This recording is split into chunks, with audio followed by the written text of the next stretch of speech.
എപ്പിസോഡിന്റെ തുടക്കത്തിൽ തന്നെ ഇപ്പൊ ലീഫ് വില്ലേജ് ആണ് കാണിക്കുക. വില്ലേജില് ഒരു കൂട്ടം ഷിനോബീസ് ഇപ്പൊ ഹാപ്പി ആയിട്ടിരിക്കുകയാണ്.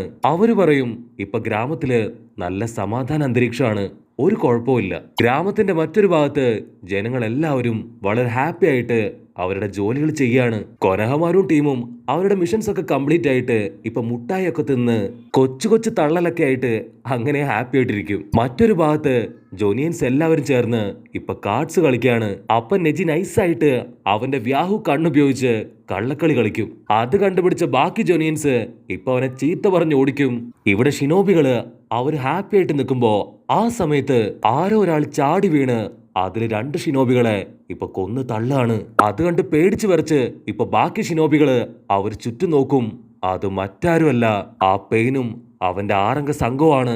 അവരുടെ ഡ്രസ്സ് കാണുമ്പോ തന്നെ ഇപ്പൊ നമ്മുടെ ഷിനോബികൾക്ക് മനസ്സിലാവും ഇവർ അക്കാസ്കി മെമ്പേഴ്സ് ആണ്. കട്ട് ചെയ്താ ഇവിടെ ഷിക്കമൊരു അവൻ കൂടുതൽ കാര്യങ്ങള് ഇപ്പൊ പറഞ്ഞുകൊണ്ടിരിക്കുകയാണ്. നമ്മുടെ മുൻപില് ഇപ്പൊ 3 ക്ലൂ ആണുള്ളത്. ഒന്ന് ആ ഒരു പെയിനിന്റെ ബോഡി, മറ്റൊന്ന് മാമൻ കൊടുത്ത ആ ഒരു കോഡ്, അവസാനമായി റെയിൻ വില്ലേജ്. അതിന് സാക്കുറ പറയും അസിസ്റ്റന്റ് ചേച്ചി വളരെ കൃത്യമായിട്ട് ഓട്ടോപ്സി റിപ്പോർട്ട് റെഡിയാക്കുന്നുണ്ട്. അപ്പൊ ആ ഡോക്ടർ പെണ്ണ് അവള് പറയും കുട്ടപ്പൻ ഇത് ഡീകോഡ് ചെയ്തു, പക്ഷെ ഇതിൽ എഴുതിയിരിക്കുന്നത് അവരിൽ ആരും പെയിൻ അല്ല എന്നാണ്. കട്ട് ചെയ്താ ഇപ്പൊ ഈനോയിച്ചിയെ കാണിക്കും. ആൾ ഈനോയുടെ പപ്പയാണ്. ഈനോയിച്ചി അവൻ ആ പെയിന്റെ ഉള്ളിൽ കയറി ഓരോ കാര്യങ്ങളായിട്ട് ഇപ്പൊ അറിയാൻ ശ്രമിക്കുകയാണ്. പക്ഷെ അത് ഗെഞ്ചിപ്സ് വെച്ച് ലോക്ക് ചെയ്ത് വെച്ചിരിക്കുകയാണ്. ഈനോയിച്ച് ഒരുപാട് കഷ്ടപ്പെട്ട് ഓരോന്നായി തുറന്ന് ഇപ്പൊ മുൻപോട്ട് പോവും. അവിടുന്ന് അങ്ങനെ ബ്ലാക്ക് ഔട്ട് ചെയ്താ ഇപ്പൊ ഈനോച്ചി അവന്റെ തലയിൽ കൈവച്ചാണ് അവന്റെ മൈൻഡ് റീഡ് ചെയ്യാനായിട്ട് ഇപ്പൊ ശ്രമിക്കുന്നത്. ഇബിക്ക് ചോദിക്കും എന്തെങ്കിലും ഇൻഫർമേഷൻ കളക്ട് ചെയ്യാൻ കഴിഞ്ഞോ? അതിനാള് പറയും ഇല്ല, ഇവന്റെ മൈൻഡ് മുഴുവൻ ഗെഞ്ചിപ്സ് വെച്ച് ലോക്ക് ചെയ്തിരിക്കുകയാണ്. ഇബിക്ക് പറയും നിങ്ങൾ വളരെയധികം കെയർഫുൾ ആയിരിക്കണം ഇങ്ങനെയുള്ള സമയത്ത്. ഒരുപക്ഷെ പെയിൻ അവന്റെ ബോഡിയിൽ എന്തെങ്കിലും ട്രാപ്പ് ക്രിയേറ്റ് ചെയ്തിട്ടുണ്ടെങ്കിൽ നീ അതിൽ പെട്ടുപോകും. അതിന് ഈനോച്ചി പറയും ഇല്ല, കുഴപ്പമില്ല, ഞാൻ വളരെ കെയർഫുൾ ആയിട്ടാണ് ഓരോ മൂവ്മെന്റും നടത്തുന്നത്. അപ്പൊ മറ്റൊരു ഭാഗത്ത് ഓട്ടോപ്സിയില് അവന്റെ ബോഡിയിലുള്ള ആ റാഡ്സ് മുഴുവൻ കളക്ട് ചെയ്യും. അത് മൈക്രോസ്കോപ്പ് വഴി ചെക്ക് ചെയ്യുമ്പോ ഇപ്പൊ ആ റാഡ് അത് കത്താനായിട്ട് തുടങ്ങും. കട്ട് ചെയ്താ ഇവിടെ ഷിക്കമൊരു പറയും എനിക്ക് തോന്നുന്നത് അവർ 6 പേരെയും ഗെഞ്ചിപ്സ് ഉപയോഗിച്ച് ആരോ ഒരാൾ കൺട്രോൾ ചെയ്യാണ്. മാമൻ ഒരു പെൺകുട്ടിയെ കുറിച്ച് പറഞ്ഞല്ലോ, ഒരുപക്ഷെ അവളായിരിക്കും ഇവരെ എല്ലാം തന്നെ കൺട്രോൾ ചെയ്യുന്നത്. അതിന് സാക്കുറ പറയും ഒരിക്കലും അങ്ങനെ ആവാൻ ചാൻസ് ഇല്ല, കാരണം ഓൾറെഡി 3 പേരെ മാമൻ തന്നെ തല്ലി അവശരാക്കിയതാണ്. ഡോക്ടർ പെണ്ണ് പറയും ബാക്കിയുള്ള 2 റിപ്പോർട്ട്സ് അതുകൂടെ വന്നാൽ മാത്രമേ നമുക്ക് എന്തെങ്കിലും ഒരു തീരുമാനത്തിൽ എത്താൻ കഴിയൂ. അപ്പൊ സാക്കുറ പറയും ഇതിനൊരു അവസാനം കാണണമെങ്കിൽ ഉറപ്പായിട്ടും കുട്ടപ്പൻ അവൻ തിരികെ ഗ്രാമത്തിലെത്തണം. അവിടുന്ന് അങ്ങനെ കട്ട് ചെയ്താ കുട്ടപ്പനാവട്ടെ ഇപ്പൊ പുഴുവിനെയും ചെള്ളിനെയൊക്കെ തിന്ന് അങ്ങനെ ശീലായിരിക്കുകയാണ്. നമ്മുടെ ആൾ ചോദിക്കും ഇനിയെങ്കിലും വായിക്കൊള്ളാവുന്ന ഫുഡ് എനിക്ക് തന്നൂടെ? അതിന് തവള നീ ഈ ഫുഡ് കഴിക്കുകയാണെങ്കിൽ മാത്രമേ ഈ ജിപ്സു അത് കറക്റ്റായിട്ട് ഉപയോഗിക്കാൻ കഴിയൂ. ഇപ്പൊ നീ സേഗ് ജിപ്സുവില് ശരിക്കും ഒരു മാസ്റ്ററാണ്. അവസാനമായിട്ട് ഒരേ ഒരു കാര്യം കൂടെ നീ പഠിക്കാനുണ്ട്. ആക്ച്വലി സേഗ് മോഡില് ഒരു റിസ്ക് ഉണ്ട്. സേഗ് ജിപ്സു അത് 5 മിനിറ്റ് മാത്രമേ നിനക്ക് കണ്ടിന്യൂസ് ആയിട്ട് ഉപയോഗിക്കാൻ കഴിയൂ. അത് കഴിഞ്ഞാ അത് താനെ നഷ്ടപ്പെടും. നിന്റെ ബോഡിക്ക് 5 മിനിറ്റ് മാത്രമേ കണ്ടിന്യൂസ് ആയിട്ട് നേച്ചർ എനർജി അബ്സോർബ് ചെയ്യാൻ പറ്റൂ. അതൊരിക്കലും നഷ്ടപ്പെട്ട് കഴിഞ്ഞാ വീണ്ടും നീ ഇതേ ട്രെയിനിങ് ചെയ്ത് നേച്ചർ എനർജി അത് വീണ്ടും അബ്സോർബ് ചെയ്യാൻ തുടങ്ങണം. എങ്കിലും മാത്രമേ നിനക്ക് സേഗ് പവർ അത് വീണ്ടും ഉപയോഗിക്കാൻ കഴിയൂ. പക്ഷെ ആ ഒരു സമയത്ത് നിന്റെ ഓപ്പണൻസ് ഒരുപക്ഷെ നിന്നെ അറ്റാക്ക് ചെയ്യാം. അതിൽ നിന്ന് നിന്നെ പ്രൊട്ടക്ട് ചെയ്യാൻ ആരെങ്കിലും ഒക്കെ നിന്റെ കൂടെ ഉണ്ടാവണം. അതുകൊണ്ട് ഒരിക്കലും നീ ഒറ്റയ്ക്കുള്ളപ്പോ ഈ സേഗ് ജിപ്സു അത് ഉപയോഗിക്കരുത്. അത് കേട്ട് കുട്ടപ്പൻ ടെൻഷനാവും. എന്നെ കൊണ്ട് പറ്റില്ല, ഇത്രയും ട്രെയിൻ ചെയ്തത് അത് വെറുതെ ആയോ? അതിന് തവള പറയും നീ വിഷമിക്കേണ്ട ആവശ്യമില്ല, നിന്റെ കൂടെ തന്നെ ഞാനുണ്ട്. ഞാനും നീ കമ്പൈൻ ആവുകയാണെങ്കിൽ പിന്നെ നമ്മളെ തോൽപ്പിക്കാൻ ആരെ കൊണ്ടും കഴിയില്ല. അത് കേട്ട് കുട്ടപ്പൻ ഫ്രീസ് ആവും. അവൻ ഒരു സെക്കൻഡ് അവന്റെ ആ ഒരു അപ്ഡേറ്റഡ് വെർഷൻ അത് ആലോചിച്ച് നോക്കും. അതിന് തവള ചിരിക്കും നീ പേടിക്കണ്ട, നിന്റെ തോളിൽ കയറി ഞാൻ ക്യാഷ്വലായിട്ട് ഇരിക്കുക മാത്രമേ ചെയ്യൂ. ലാസ്റ്റ് ടൈം ജെറിയ മാമൻ ഫൈറ്റ് ചെയ്തപ്പോ ഞാനും എന്റെ കൂടെ ഉണ്ടായിരുന്ന പെൺതവളയും ചേർന്നാണ് മാമൻ ആവശ്യമായിട്ടുള്ള എല്ലാ ഹെൽപ്പും ചെയ്തത്. സോ പേടിക്കേണ്ട ആവശ്യമില്ല, നിന്റെ കൂടെ തന്നെ ഞാനുണ്ടെന്ന് പറഞ്ഞ് അവര് 2 പേരും കൈ കൊടുക്കും. അവിടുന്ന് അങ്ങനെ കട്ട് ചെയ്താ ഇപ്പൊ പെയിനും അവന്റെ ടീംസും ലീഫ് വില്ലേജിന്റെ എൻട്രൻസിൽ നിൽക്കുകയാണ്. പെയിൻ പറയും നമുക്ക് ഗ്രൂപ്പായിട്ട് തിരിഞ്ഞ് അവരെ അറ്റാക്ക് ചെയ്യാം.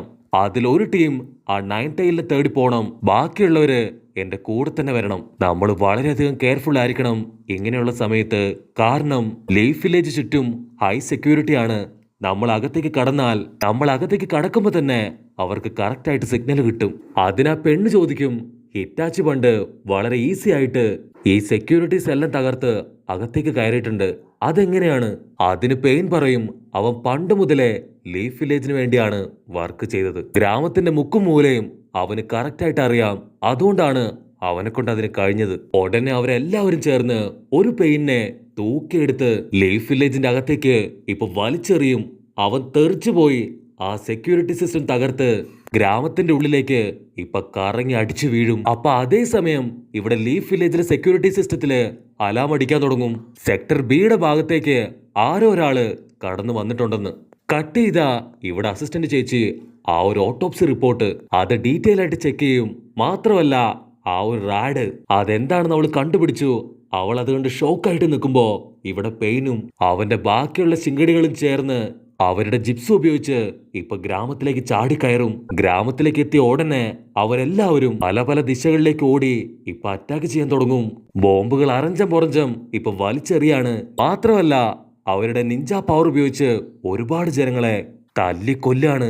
ജനങ്ങളാണെങ്കില് ഇപ്പൊ പേടിച്ച് ചന്നം പിന്നെ ചെതറി ഓടും. ഒരു പെയിന് ചക്ര പവർ അത് അബ്സോർബ് ചെയ്യാനുള്ള കഴിവാണുള്ളത്. മറ്റൊരു പെയിൻ ഇപ്പൊ ഫയർബോൾ ജിപ്സ് ഉപയോഗിച്ചുകൊണ്ട് ഗ്രാമം മുഴുവൻ കത്തിയിരിക്കുകയാണ്. ഇവിടെ പെയിൻ അവൻ ഓരോരോ ആൾക്കാരെ ടച്ച് ചെയ്ത് അവരുടെ ചക്ര പവർ അത് അബ്സോർബ് ചെയ്യാണ്. അവരെ എല്ലാവരെയും ചെക്ക് ചെയ്യും. പക്ഷെ കുട്ടപ്പൻ എവിടെയുണ്ടെന്ന് അവന് പിടികിട്ടില്ല. ആ കലിപ്പില് അവനൊരു നിഞ്ചയുടെ സോള് തന്നെ ഇപ്പൊ പുറത്തേക്കെടുക്കും. മറ്റൊരു ഭാഗത്ത് ആ കോണോ പെണ്ണ് അവളുടെ പേപ്പർ ഉപയോഗിച്ച് ഗ്രാമത്തിലുള്ള ആൾക്കാരെ എല്ലാവരെയും ഇപ്പൊ ശ്വാസം മുട്ടിക്കുകയാണ്. കട്ട് ചെയ്ത ഇവിടെ ലാബില് ഓട്ടോപ്സി മീറ്ററില് റാഡിന്റെ ചക്ര പവർ അവര് ടെസ്റ്റ് ചെയ്തുകൊണ്ടിരിക്കുകയാണ്. അപ്പൊ അതിന്റെ ഫ്രീക്വൻസി അത് കൂടാൻ തുടങ്ങും.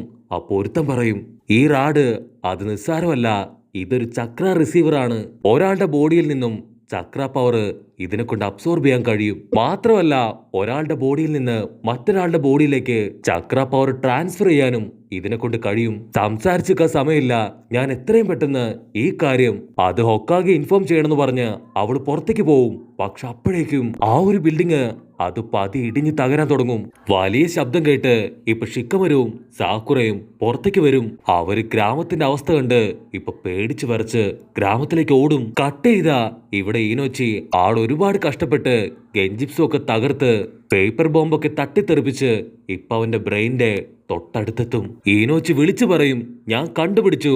പക്ഷെ ഇവന്റെ ബ്രെയിൻ അത് ഡൈവേർട്ട് ചെയ്ത് വെച്ചിരിക്കുകയാണ്.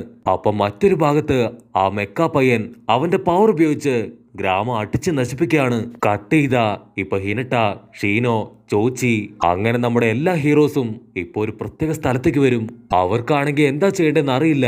ഈനോ ഉടനെ അവളുടെ പപ്പയുടെ അടുത്തേക്ക് ഓടും. ഗ്രാമത്തിലേക്ക് ഗെഞ്ചിപ്സു ആനിമൽസ് ഒരുപാട് വന്നോണ്ടിരിക്കുകയാണ്. ഒരു ചെറിയ പെൺകുട്ടിക്ക് നേരെ ഒരു ഗെഞ്ചിപ്സു ആനിമല് അങ്ങനെ വരാണ്. പക്ഷെ അപ്പോഴേക്കും ആരോ ഒരാള് അതിനെ ഇടിച്ച് തകർക്കും. അത് മറ്റാരുമല്ല, സാക്ഷാൽ സാക്കുറ.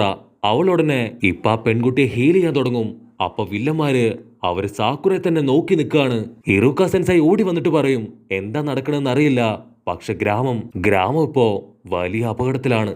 നീ എത്രയും പെട്ടെന്ന് ഹോസ്പിറ്റലിലേക്ക് പോണം, ഞാൻ ഹൊക്കാഗെ കാണാൻ മാങ്ഷനിലേക്ക് പോവാണെന്ന് പറഞ്ഞ് ആൾ ഓടാൻ തുടങ്ങും.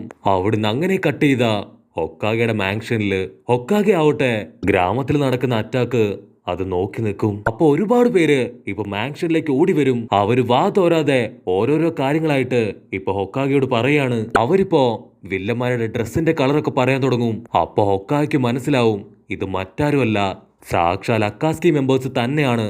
അവർക്കിപ്പോ ആവശ്യം കുട്ടപ്പനെയാണ്. അതിന് ഹൊക്കാഗ വിളിച്ചു പറയും, എമർജൻസി അലാം അതടിക്ക്. നറൂട്ടോ കുട്ടപ്പനെ ഉടനെ ഗ്രാമത്തിലേക്ക് കൊണ്ടുവരാൻ പറയുന്നതോടു കൂടെ ഈ ഒരു എപ്പിസോഡും അവസാനിക്കും.